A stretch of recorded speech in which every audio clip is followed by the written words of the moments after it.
Hey, Abby. Hey, everybody.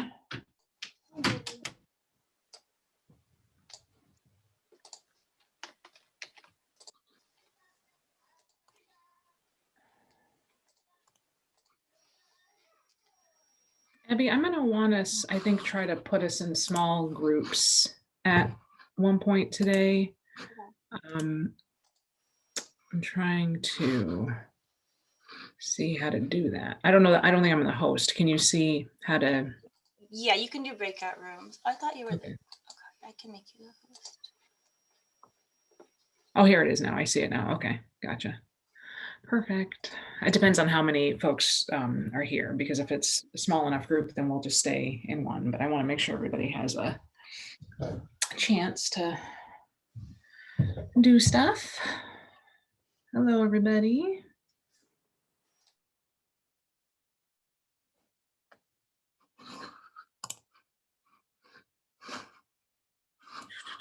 Where am I?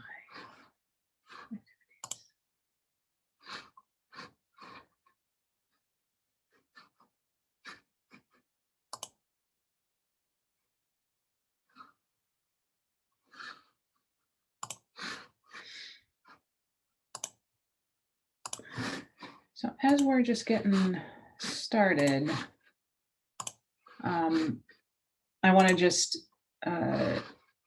throw a little temperature gauge in the chat. So this is just a poll everywhere. If you wouldn't mind filling it out. Part of the reason why we're having, I know this is our regular scheduled seminar for CSEF, but certainly one of the things we heard from our kind of assessment before the term was that it would be nice to have more opportunities to kind of just check in, and especially for those of you who are living by yourselves. This is fewer opportunities for interaction. For those of you who have young ones at home, it's nice to be able to talk to a grown-up. So there's, that would be great if you could fill that in for me. I'll throw it in the chat a couple times just as people are coming in. And I will share it when this stuff comes in. Full screen.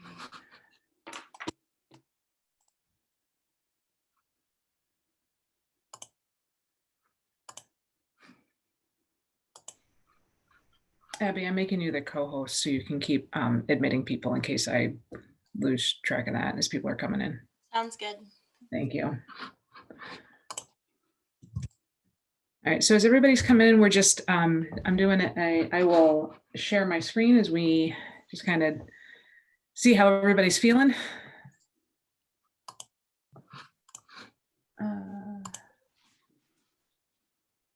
You can see the word cloud that we're making. Did I share the right screen, or are you just looking at my background? You can see it, yeah. Perfect, thanks, sorry. I've been better this term. Last term, it was just sort of infamous. Like literally, I was always certain I was sharing the right one, and it was never correct, so.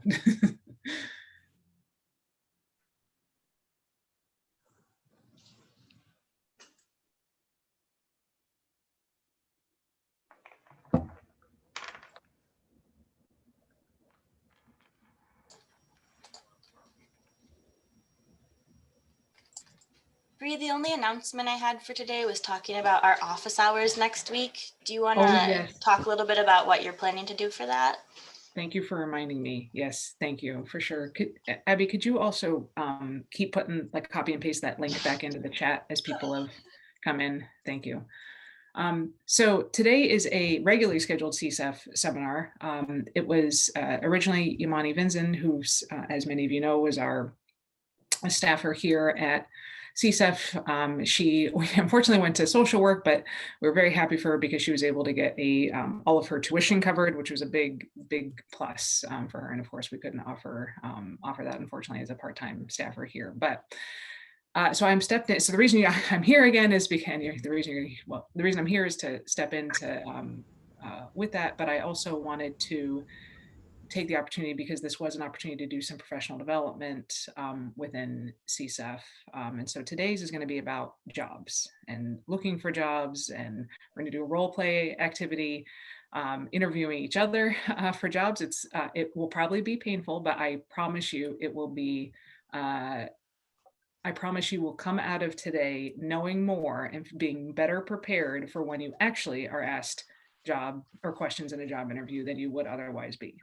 So think of it as like leg day at the gym or something like this. Like you hate it, you must do it. So but before I do that, and as we're just finishing up with our word cloud here, next week is our first sort of professional development, just kind of more time to get to know people within CSEF, I guess I should say. So it's a fairly unstructured time.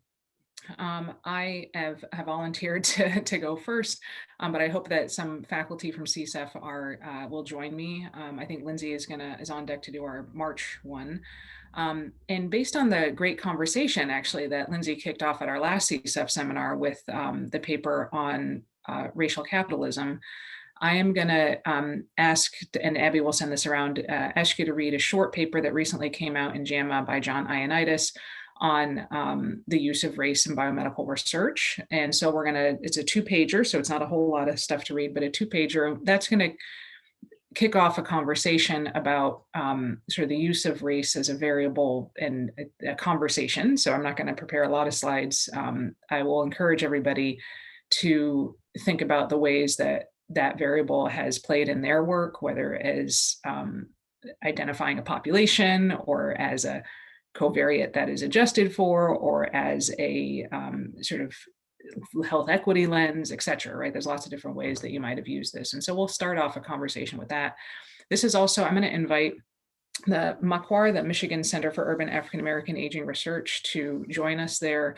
As some of you may know, I'm the analytic director, or I direct the analytic core, of that center. And as part of that, we are working on a effort to essentially create a flow chart. We're hoping it'll eventually end in publication, but to create a flow chart of when you would use race and what would that comparison or non-comparison tell you, and how would that inform your scientific question. And so we've been working in service of that. We've been working on creating an annotated bibliography of which Abby will also share with you all, of articles that talk about this question, because this isn't, obviously many people have written about this, particularly people who have worked here at Michigan. So James Jackson and Woody Neighbors and Robert Taylor and Keith Whitfield, although he didn't work here, certainly part of this larger group. And so drawing on their sort of insights but that'll be our what we'll do next week. Okay, so here we are with our word cloud. This is a state of mixed emotions, as I would describe. So we are, there's certainly some positive words, I guess let me ask if there are reactions to this word cloud. Is it better than you thought it would be? Is it worse?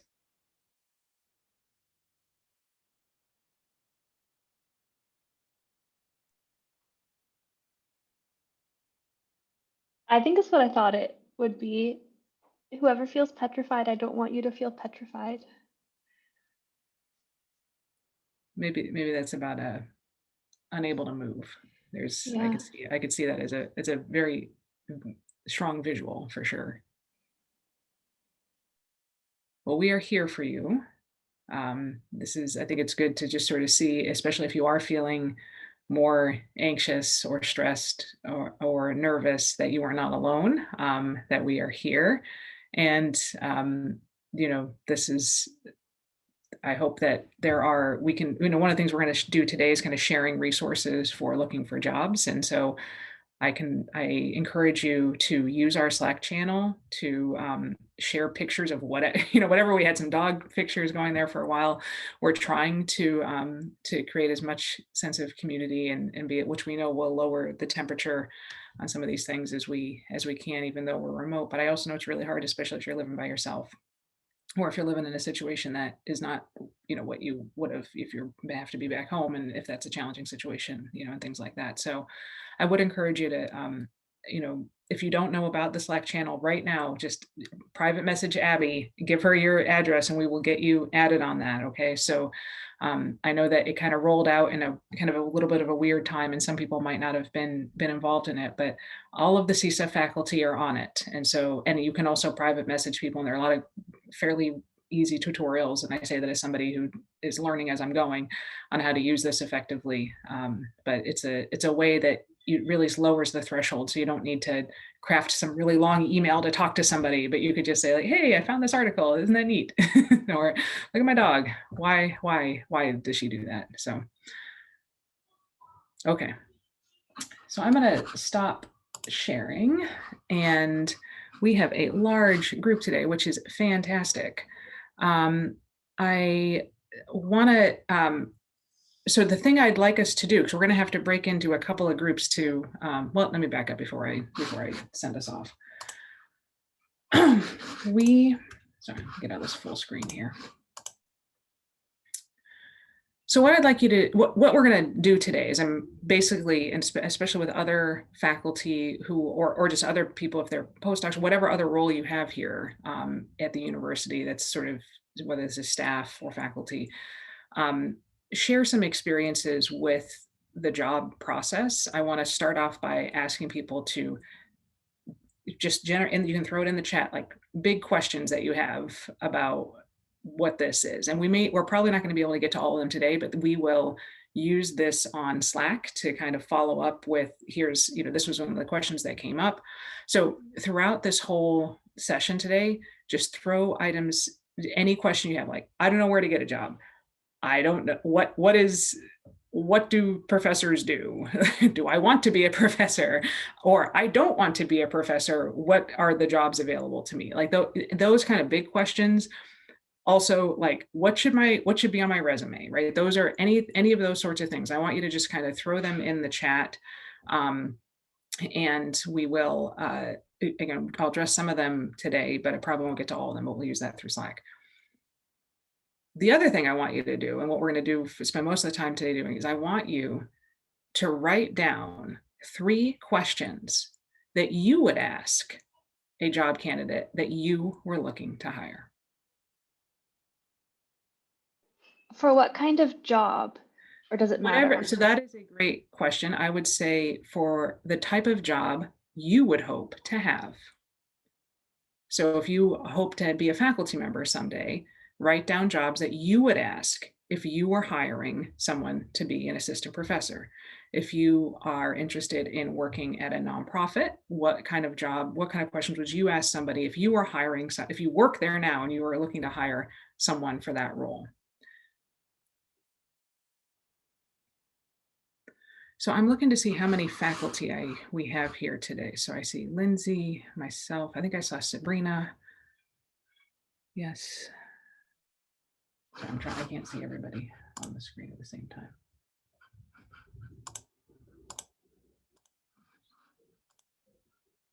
And Bree, if questions come in the chat, can we address them in the chat or just leave it till later?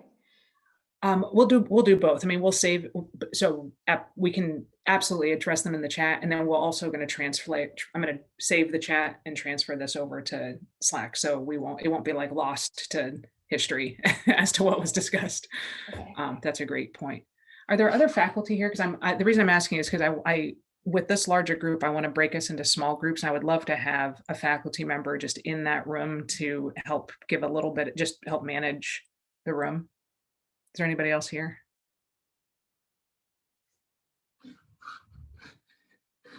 Okay. It says there's 21 people, but I don't see 21 people on my screen, so I don't understand how to see everybody else. Sorry. Full screen. And Bree, this is Sabrina. I just wanted to say I'm really excited to be here, but I can't take responsibility for being one of those people in the chat. No problem. No problem. Do you want to, while I got here, do you want to just say hello real quick? I don't know that everybody knows you. Yeah, no, this is the first one I've been able to attend. Let me turn my camera. So, hi, my name's Sabrina Hermosilla. I became affiliated with CSEF sometime last year, and am a research investigator at ISR, the Institute for Social Research. But I'm an epidemiologist by training. That's what my PhD's in. And my research interests revolve around exploring adolescent mental health outcomes in complex emergency settings. And so I've worked with a couple of folks from here, but none of them seem to be on the names I'm looking at yet. But excited to be here and hope to present one time in the future. We've talked about that, just haven't pulled it all together yet. Thank you so much. And thank you so much for being able to be here today. And we'll absolutely get you on the calendar for CSEF. So, all right. So we're writing down our 3 questions. I see a couple different questions coming into the chat here. So let me, let's keep putting those questions in, but again, keep right. I want 3 questions. What would you ask if you were going to hire somebody? Okay. So Lindsay, would it be all right if I split us into 2 groups? And so here's what's going to happen in our 2 groups. You are going to ask your question to somebody else in your group, and they're going to answer as best they feel prepared to answer right there. And, you know, we're going to just kind of talk about that answer, talk about what worked with that answer, what didn't work with that answer. We don't have to do it for every single one. Okay. So, but the point, but I want to make sure everybody has an opportunity to ask a question and to answer a question. Okay. Any concerns or questions about what's going to happen now? All right. Okay. Lindsay, do you, as I'm trying to get us into small groups, would you mind addressing the questions in the chats, because I can't think and Yeah. at the same time. Yeah, I can talk out loud. I was actually just typing an answer to Bobby's question, and my answer is there is no good answer. So we all know the tenure track job market is tough and competitive. Like you definitely want to apply to more than 1 or 2 places. It also sort of depends on how many tenure track jobs are available that are a good match for you in the year that you are applying. And I think the bottom line of my advice is that only apply for a job that you actually want. I think sometimes we're so focused on getting a tenure track job that, like, if you apply for a job that's in a city you would you just couldn't live there, you know, for whatever reason, or if the department is toxic, if you didn't like it on your interview, because interviewing is also a 2-way street. It's like you also evaluating if this is a place you want to work. Like, you don't want to give up your happiness or sacrifice your personal life for a TT job you don't want. So only apply for jobs that you actually want, that you can see yourself going to. And then I also think that submitting a high quality tenure track application means spending time researching that department, that institution, who you might be interested in collaborating with at that institution, understanding how your research program fits into the overall department at that institution, and addressing all of that stuff in the application. So it takes a lot of time to write a high quality tenure track application. And if you're just blasting out like 20 of them, it's really hard to write 20 high quality tailored tenure track applications. So there's a balance, right? Yeah. So I don't think there's a one number I could say, but that's my advice. I don't know if that makes sense. Oh, sorry. So go to your rooms and we will ask our questions, and I'll bring us back here at 12:50 to close up.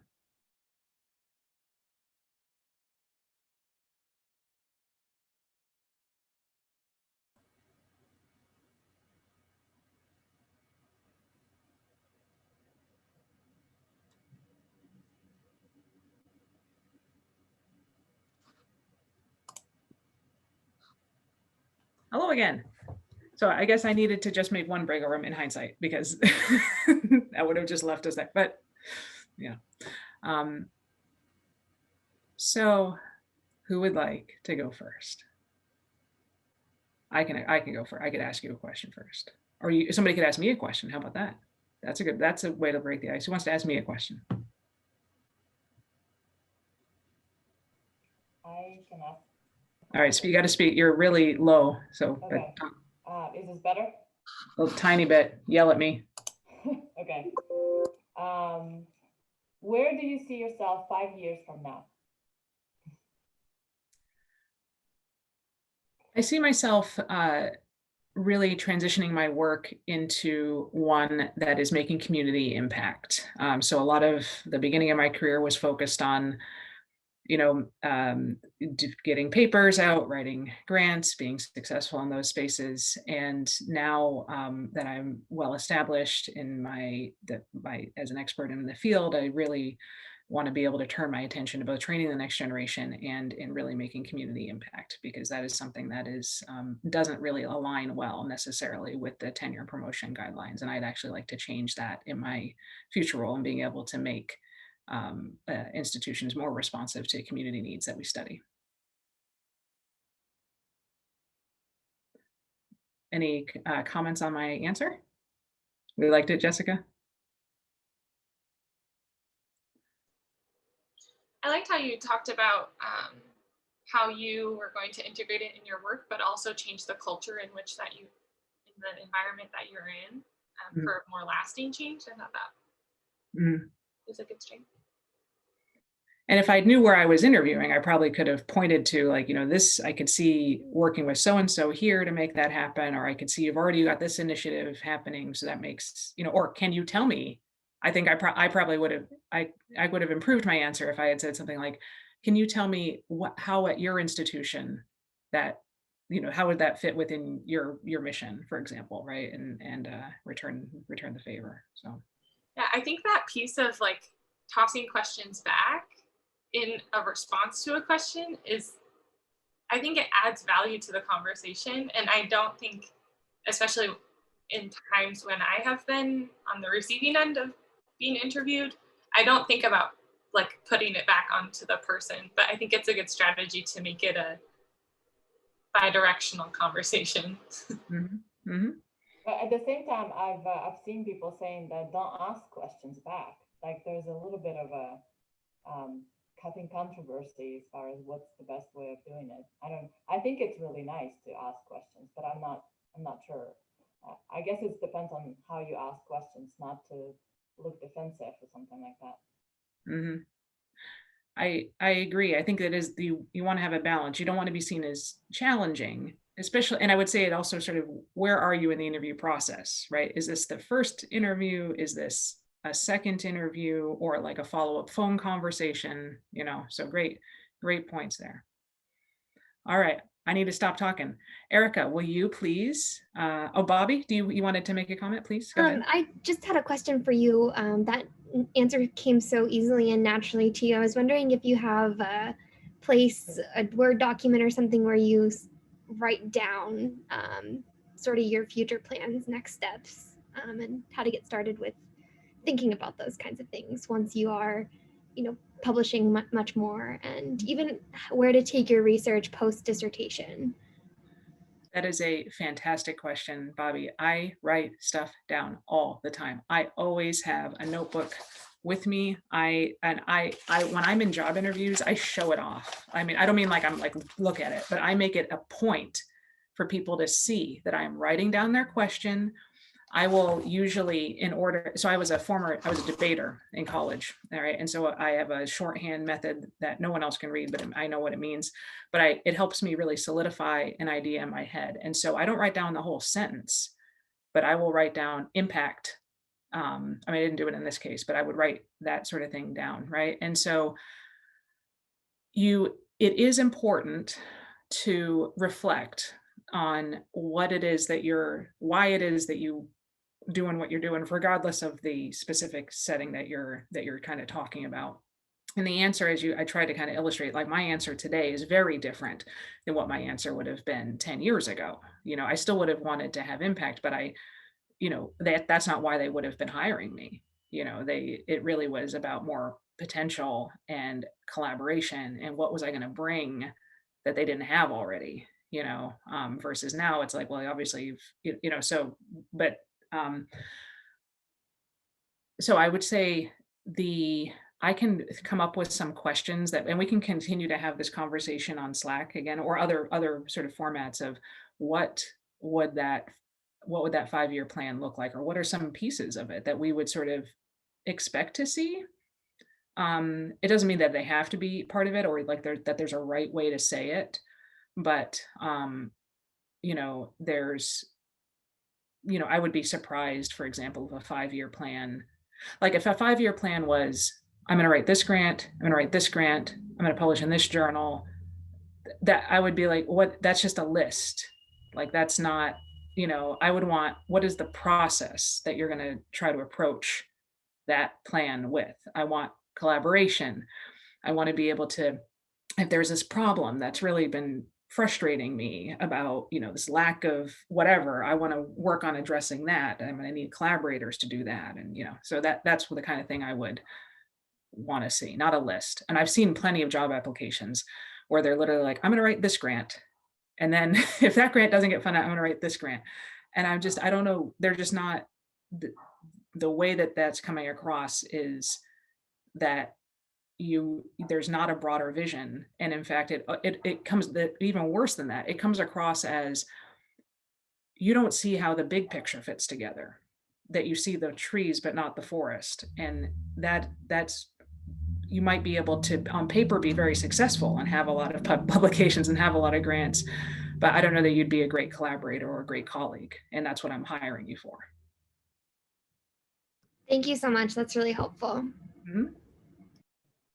I just wanted to follow up on this as far as writing things down, but I'm also wondering, would it be a good idea to have a list of questions that you think are most likely to be asked of you, and some sort of like shell answers or whatever, like answers that could help you kind of cover off your answer. Yes, yes. And that's what we're doing. That's what we're trying to, so I hope we're going to hopefully dump all these questions that you've been developing into Slack, and we'll kind of like hive mind answers to them, so speaking of that, Victoria, why did you apply for this job?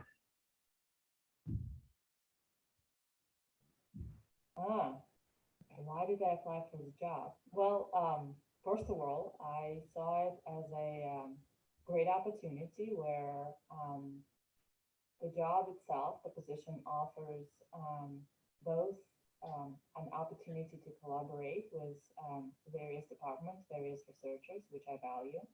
And it also has a current good standing within the field, where it draws a lot of interesting researchers. It also is a position that offers teaching, which I also see myself contributing to. I think teaching, especially teaching at the undergraduate level, is both a challenge, but also opportunity to forge or to help streamline young minds toward new avenues of research and new perspectives. They're also the ones who help you think, because they always come up with fresh ideas and fresh perspectives.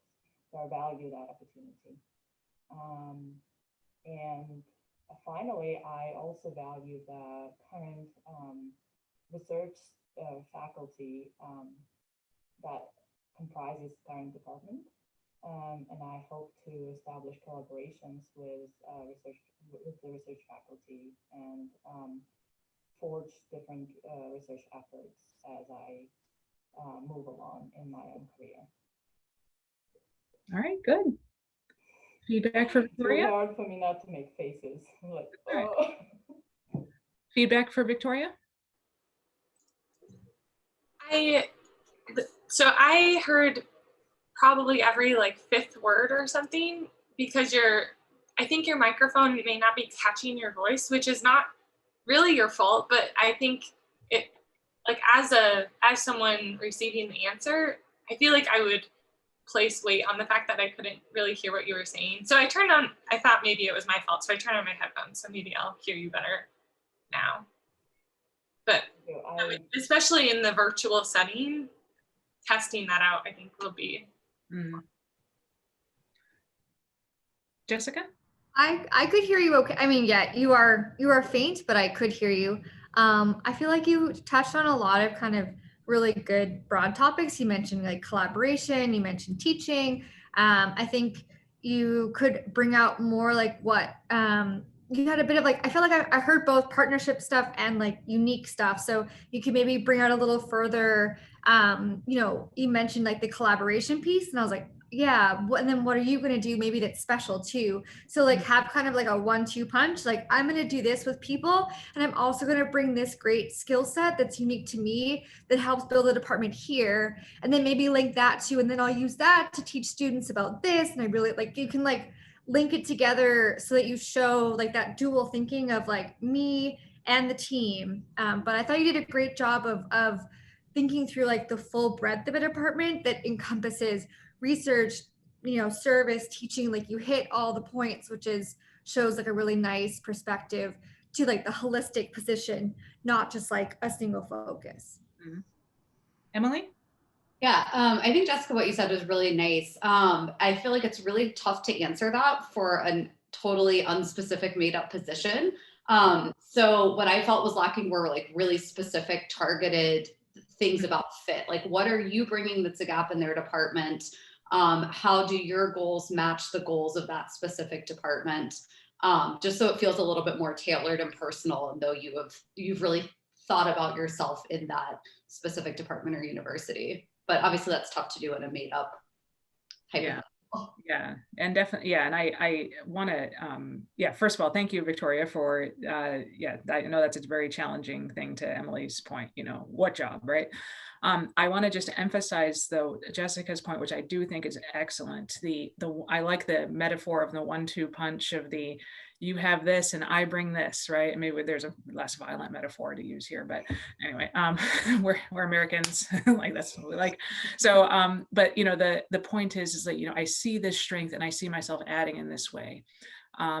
You know, or I see this goal. So, because you don't want to necessarily say like, you don't do this, but like, I see you have a goal of building this, I could support that in this way. Right. And so, you know, it's very important to not, because you also don't necessarily, as an outsider, you don't have the full understanding of anything that's happening there. Right. And so it's important to not assume that they don't have something or that they're not doing something, whatever, but instead really focus on what they have and where they want to go.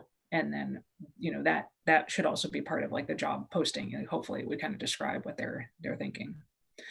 All right, Victoria, will you ask a question? You can ask to whomever. Okay. Why don't you ask to Jessica, because she's next to you on my screen. And so there. Okay. Jessica, how would you contribute to our departmental research efforts? Just to make sure I heard you right, it was how you contribute to the departmental research efforts? Mm-hmm. Yes. Thank you. That's a great question. I fit in kind of the broader attention to social determinants of health. And I think a lot through kind of the built social, natural, and policy environments that really shape health and well-being across the life course. Some of what's different that I bring is really a focus on older adults and kind of the end of life, in particular, not just their physical health, but cognitive health as well. So Alzheimer's and dementia is a really large part of my research program. And in my fictional job that I'm imagining, I don't see yet that there are people working on kind of cognitive decline and impairment, which is a really huge issue affecting older adults. And it's one of the greatest fears that I've heard in my qualitative research so far from older adults, is fearing that they lose independence. And that's another thing that I think I bring to the research program, is a mixed methods focus. So I have done and led qualitative research for over 5 years now, and I'm also bridging into mixed methods programs. So I see really great collaborative opportunities to work with researchers who are really conducting innovative quantitative methods, and we can really bring them together to combine really rich qualitative insights with more broad population focused research, so we can have both breadth and depth in the findings that we pursue together. I think there's a lot more I could go, but I'll just stop there to keep it. Yeah. Thank you. Yeah. Feedback for Jessica. I felt that Jessica delivered exactly, showed how to do it, both generally, kind of hitting the points, both like conceptually and methodologically, and she showed the specifics of what exactly, where exactly she will contribute. So that was excellent. I also feel like, Jessica obviously as a postdoc has, or as junior, I don't know what your title is now, but yeah. So, but she's had to do, to Bobby's point earlier about writing stuff down, she's had to write some of these statements, and I think you can really see that in her response there. I also want to say, I think one of the pieces of advice I got interviewing this is for a fellowship, not for a job, that I didn't get, was to quit when I'm ahead. And the reason I didn't get this fellowship, I think, is because they told me there were these 5 questions we went through, and I'm, as you can tell, I'm very chatty. So I got to the first 4 and I thought I nailed it out of the park. And then they're like, all right, well, thank you very much. And I said, but you didn't ask me the 5th question. And they're like, okay, well, what's your answer? And it was like and like literally the guy at the end of the table, he said, you should have quit while you were ahead. And that's, good to hear, I guess. I won't do that again. Mm-hmm. Yeah, I sometimes chat too much too. I've had that sometimes when I respond to questions in a talk, I'm sort of overly thorough and they don't necessarily need that level. Yeah. They just, like you said, like keep it compact. You don't have to add on extra verbiage. And even just what you did, I know you were asking Victoria this to make sure, because her audio was a little hard, but to repeat the question or to ask that you really understand the question is especially because if you're nervous, you're kind of feeling a little, you repeat the question. So are you asking me, just so I understand, Yeah. Erica? Sorry, you had a comment? Something else I really liked that you did at the beginning was you had this like really well-defined funnel to catch people, like social determinants of health, like, oh, I like know what that is, or I do that kind of work. And then you're like, now I'm going into social built and political environments. And you're like, oh, like that's getting a little bit more narrow. And then like older adults and then cognition. So I felt like you stepped us through each piece of the puzzle in a nice way. So that we got from like the broad to the more specific, which I know takes time and tailoring, because I don't think like off the spot I could have. You will get there. Had that direction, right? You will get there. I should say, I'm submitting a K99 R00 on Friday. So I have been thinking about myself and my 5-year plan since October, pretty much nonstop. So like, this is all like very at the top of my mind because I've been making these statements and trying to like I love that you picked up on that, Erica, because that's something I've like had to do in my grant to like draw people through the process. So I should say like I'm very immersed in my own career development right now because it's going in on Friday. But that's exactly what needs to happen. Though, I mean, that is exactly what needs to happen to be able to when you see like, how can people do that? It's because they've been thinking about it in these non-pressure situations. So when you've got to do it, it's there. All right, Jessica, will you ask a question? Yeah, I'm trying to think of something that's different because a lot of mine have been kind of about research program and yeah. I want to know maybe. Okay, how about Katrina? If you're okay with me putting you on the spot. What outside of the department, for example, in the city where our university is located, excites you? Like, are you interested in living here? Oh, you're muted. Sorry. Zoom bingo. Sorry about that. Yes, I like moving back to the city because this is my hometown and I have family here. So I feel very comfortable in this environment. I'm interested in a lot of the development that's going on in and around Detroit. I feel that I can offer quite a bit as far as community-based participatory research related information. I do have a background in that. When I was going through my doctoral training, I spent 3 years working on home heating health project for the members in the Detroit community. And it sort of gave me a chance to actually apply my knowledge to actual real life experiences here. And so I think coming back here to get, a position would be allow me to apply for different types of grants and to make an impact in community-based participatory research. I also would like to, as far as the city goes, I mean, I want to get to know my city again, actually, because I've been away for so long. So it gives me an opportunity to get to know what's been happening as far as development, where we are, as far as Detroit moving forward. There's a lot of disparity here. And so I do want to focus on that as well and help, create better health and job opportunities or more like career opportunities, actually, not just job opportunities for people here.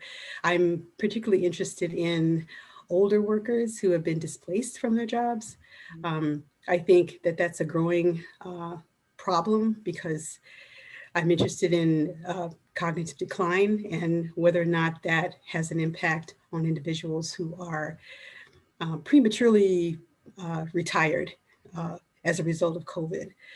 So there's a lot of other COVID related activities here that I'd like to get involved in as well. But particularly I'm interested in the older worker. And I'm also interested in just the adult learner in general. I know that I'd be working with undergraduates and also trying to direct their career paths, but I'm also interested in the adult learner just as whether they're 18 or 60. When I was in part of my schooling and training, I've also worked with adult learners in adult education area in Philadelphia, and I really enjoyed that. So I do want to find out in the city what kind of adult learning opportunities there are and sort of create something like an adult learning center for science literacy or something like that too. So I'm interested in getting to know the city again and also finding out where I fit in and what I can create for the residents here. That was great. Feedback for Katrina. Oh, thank you. I think it was too wordy, but I really liked how you took that question and turned it into an opportunity to talk about your work and how that was going, how this could not be happen in any city, but rather this is why. And I could see exactly like, oh, this is somebody who, especially if I'm hiring somebody that is, has no idea what Detroit, just has no connection. Even if you don't have any connection, like if you don't have any idea of like, what would you do here? Is it just another place? And you could be any other place. But then to take that to that other level of, and this is how this would inform my work is informed by this, and this is my vision in terms of these things. I mean, I could see definitely like wanting to what am I trying to say? I think it was just very clear that to take that and pivot slightly. And I thought it was a very effective answer. I mean, you said a lot, so I could say in terms of, you saying a little wordy, I could say like you did say a lot. And so if that was sort of a softball question that was coming in and then sort of took the interview to level 10 with it, but I didn't think you did that, but I could see that being one reason to maybe just it's limited slightly, but I thought it was a really effective use. Erica or Jessica, and go ahead. I thought you knocked it out of the park. As soon as I asked, I was like, oh, I should have gone for something like a little more like high on like thinking wise. And a strength is that you took it there because you were thinking at just such a high level about it. So I thought, like, as soon as you mentioned community-based participatory research, I was like, oh yes, like yes, and so I think that was just really great. I agree, like it was a little long, you could definitely shorten it down, but again, you're making up this as you go. So I think I like that you took it, and I think I've been a grad rep on job searches before, and the reason I sort of tried to come up with something outside of the department is because they want to know that you'll succeed and be happy in that place. Like Lindsay said, don't apply for jobs if you don't think you can live in that city. And so I've only sat as a grad student. So this is, again, I'm not, like Bree with advanced knowledge, but when I sat in on them, the faculty, like they wanted to know that the person would thrive there, not just intellectually, but also like in the city itself and take, or wherever it was, and to take advantage of like the whole life beyond just, you know, your 8 to 5 job or something. So I thought you definitely, I felt like I saw the vision of you really succeeding in this position because you had previous links to the city and you saw future links to the city to live there and thrive there. So I thought it was great. Oh, thank you. I think it's also a nice way to link to a school or institution's overall mission. So especially for schools of public health that really are community oriented, to be able to link that in your answer really demonstrates that you have thought about, you know, what is the overall goal and not just maybe the department, but sort of how the university fits within the community. So I thought that was really nice too. Thanks. Yeah. I love that it was those person and to place and time. And you linked together, like first you started off as like work-related kind of concerns, community and work-related concerns. So it naturally took me to like automotive industry and things that happened here.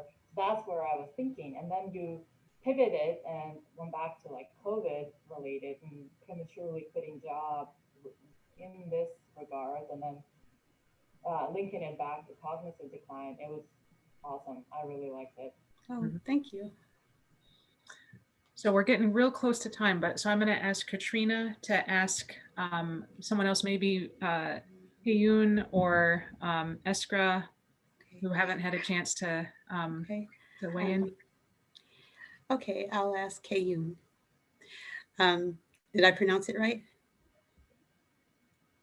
Sort of. Yes. Okay, yes, good. Where do you see yourself in 5 years if we were to offer you this job? I can see myself. I needed to be prepared for this. Hold on. So I've done this before.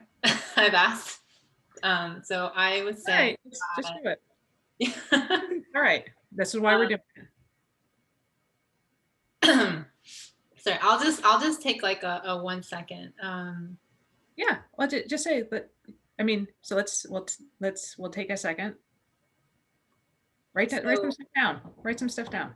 Literally, right now. I want you to let's just everybody do it. What are you doing in 5 years?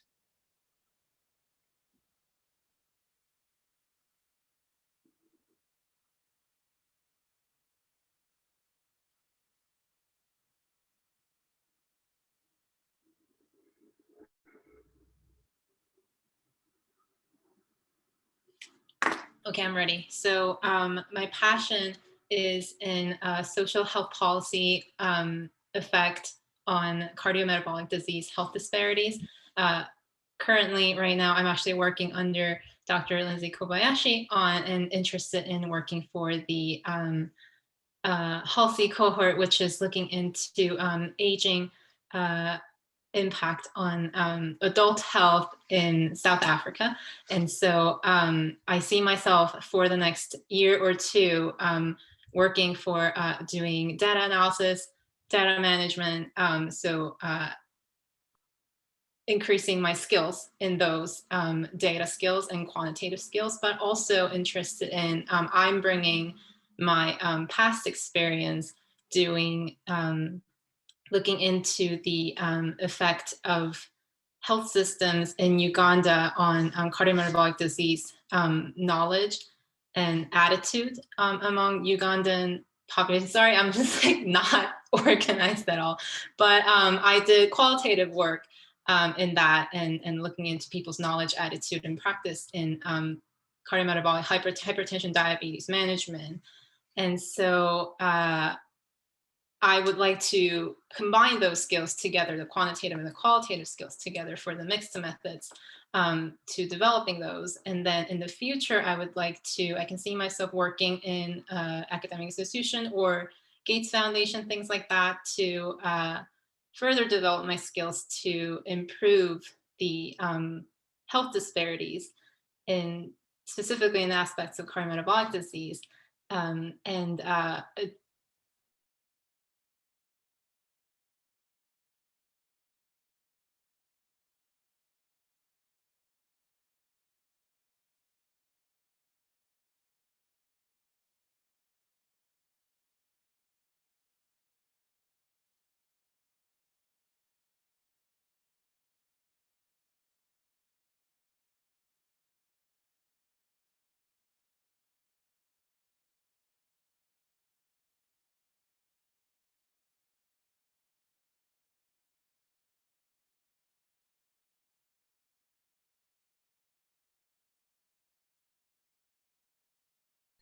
the way that you then constructed how those skills can be combined together to build this mixed methods research platform, I think was like all of that was really strong. And so I think that just calming your nerves, I think that you did a good job of responding to the question, which is a hard question for a job that, and the other thing that I was thinking as you were saying it is that it was very realistic for your time in the program, that it wasn't, you weren't promising, oh, I'm going to have like 5-hour ones and be doing all this stuff. Like it was not, it was within the scope of like what you're doing. And it was like a realistic 5-year plan.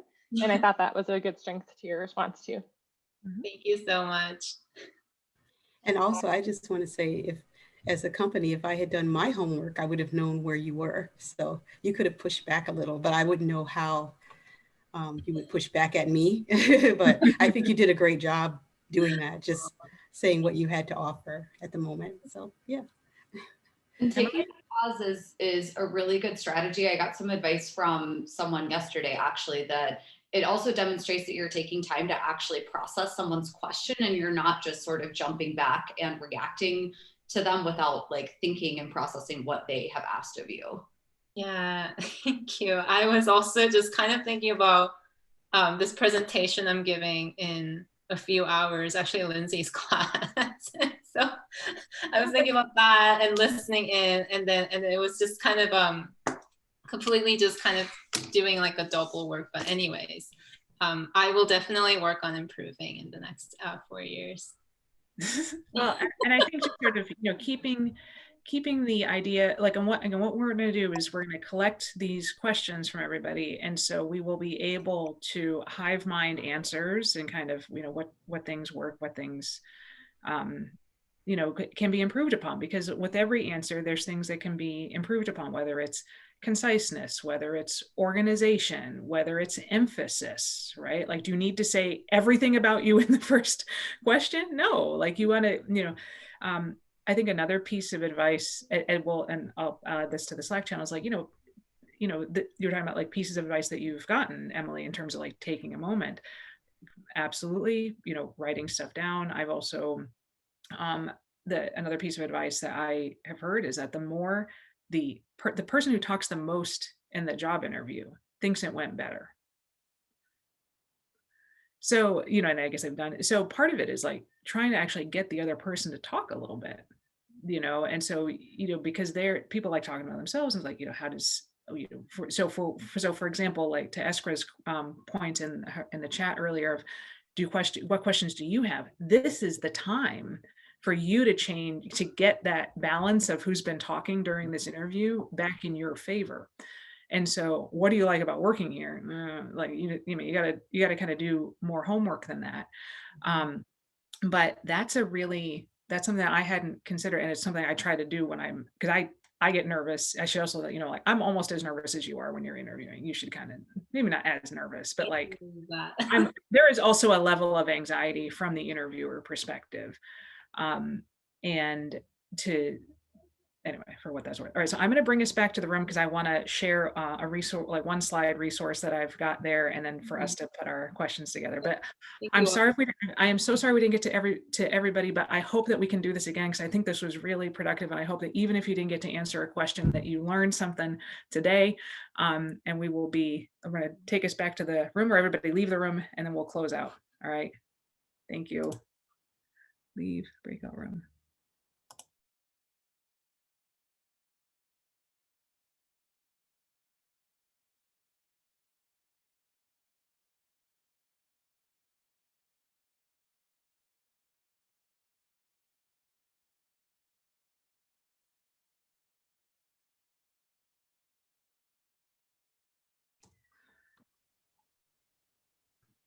So the item that I'm throwing in the chat here is just a Google sheet, last slide, whatever the hell these things are. I would love for you to just add your questions here.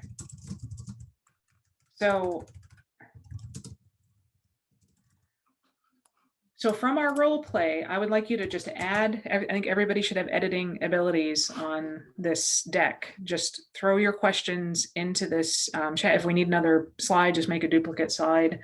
And we will then use these, we'll get them translated into Slack as like a way to kind of start and continue this conversation.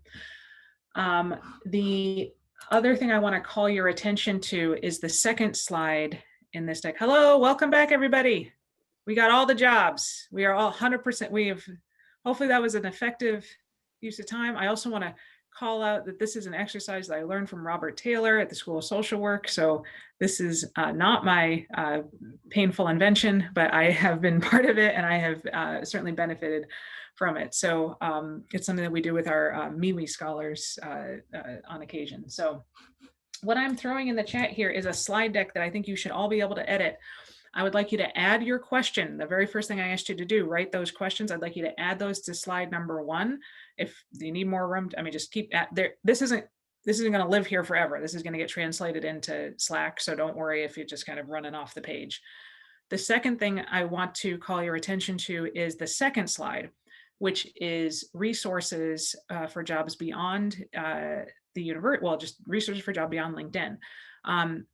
Is if you have other resources here, please add them to this. These are some that these aren't all hyperlinked. I was just looking at, I went to Nature Careers, and the very first job, if you kind of look at that screenshot there, is for people in looking at breast cancer epidemiology. So even something like Nature, where you're like, well, I'm doing social science, like there couldn't possibly be anything there for me like that, they have those pieces there, and that's a very common, especially for international or jobs outside the United States, I should say. The Chronicle of Higher Education is an excellent resource. It's a very old sort of resource. You know, literally, I think maybe it still comes in print, but at least at the beginning, it was literally like a newspaper. And they have jobs there. They also have advice columns that you may find very helpful that are transdisciplinary. So it's everything from the humanities, and you think the public health job market's bad, try being an English PhD, you know, like it's got all the, you know, all the different pieces there. But I found that a very useful resource, and there is a paywall for many articles, but if you go in through the U of M proxy, you will get behind that. So any last thoughts or comments? Was this helpful? Should we try to do this again for another? Or no, we're just like, no, we're done, or this kind of role play. Again, can you give me a little bit, sort of. Okay. Well, I thought it was nice because we got to connect with each other too. That's always good. Yes, absolutely. So how will that the slide deck be available to us after the meeting, or? It will. I'm not going to delete it, but are you on our Slack channel, Mitchell? I am not actually. Okay, so can you private message Abby right now with your U of M ID, and she will get you added to our Slack channel, and all of these questions are going to get posted on there under our, I don't know what, I'll figure it out with the channel. Don't worry about it. You'll get tagged in all of it. You won't miss it. And we will then continue the conversation of like, you can like try an answer out, you know, see what people think about it. Think of other questions, you know, so some of the things, for example, in the chat earlier, like how many jobs to apply for, how do you like, well, we will also, because this is being recorded, we will also take that chat and be able to answer those questions too. And you should feel free to any of those types of questions, just throw it in there for us in CSEF, because these kind of professional development things, often it's like, you know, either what you really want is, you think, you know, the internet has the answer, but what you really want is to talk to somebody about it. And that can be there. Okay. Thank you. Of course. All right, everybody, it is time for us to turn back into pumpkins, but we are here again next week with, as I mentioned at the top, we're continuing a conversation that Lindsay kicked off about race as what is this variable when we think about health research. Abby will send out a reminder, and the kind of the homework for that is a two-pager from Gemma, and I will be asking you at the beginning of that to reflect on the ways that race as a variable have you've approached it in your research. And we'll kind of start off with a conversation there. And it's going to be very interactive, just like this. Not, I might have 2 or 3 slides just to kind of do some nomenclature stuff. But all right. I hope you all have a wonderful day. If you are in Michigan, it is sunny outside. Get your body out there, layer up. There is, the Swedes have a saying that there's no bad weather. There's just like inappropriate clothing or something like that.